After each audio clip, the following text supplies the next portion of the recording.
What is your favourite activity in your free time? I really enjoy reading. I mainly read fiction and historical novels. I find it a wonderful way to relax after a busy day. How much time do you spend on this activity each week? I try to read for at least an hour every evening.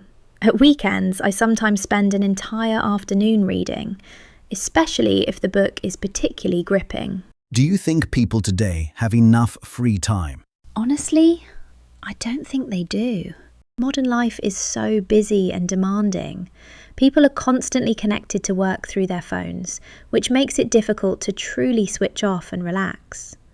I think that's quite a serious problem for people's well-being. Thank you. Now let's talk about your hometown. Can you describe your hometown? I'm from Edinburgh in Scotland. It's a beautiful city with a rich history and culture. The Old Town in particular is absolutely stunning. I'm very proud to be from there. What do you like most about it? I think what I love most is the architecture.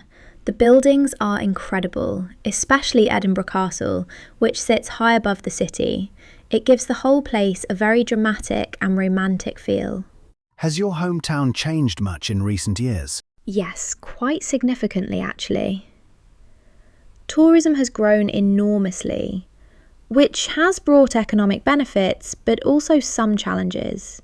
The city centre can get very crowded in summer, and house prices have risen considerably.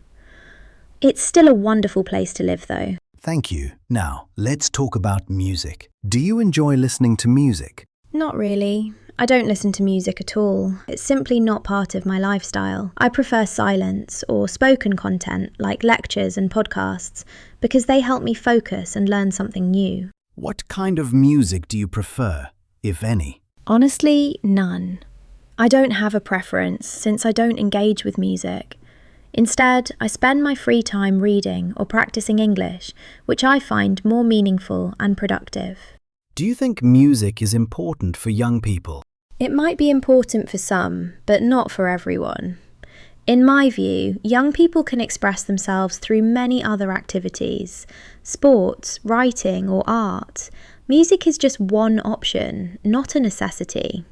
What matters is finding a healthy way to develop creativity and connect with others. Thank you. We'll now move on to part 2 of the test. I'd like you to describe a book you have read that you found interesting. Here is your topic card. You have 1 minute to prepare and then speak for up to 2 minutes. You may make notes if you wish.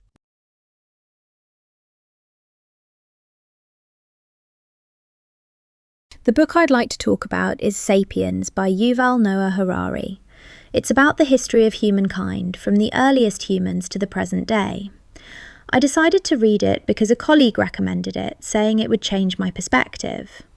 What I found most interesting was the idea that things like money, nations, and human rights are shared stories that people agree to believe in. That concept really changed the way I think about society. We've been talking about books. I'd like to discuss some broader topics related to reading and literature. Do you think people read less today than in the past? I think it depends on how you define reading. People probably read fewer books, but they read enormous amounts of content online every day. Whether that's as valuable as reading books, I'm not sure. I think there's something unique about the depth and focus that a good book requires. Do you think governments should do more to encourage reading? Yes, I think they should. Reading is fundamental to education and critical thinking.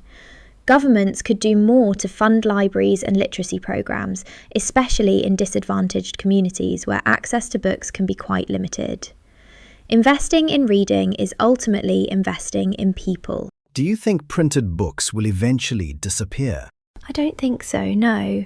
Ebooks and audiobooks are very popular, but there's still something special about a physical book.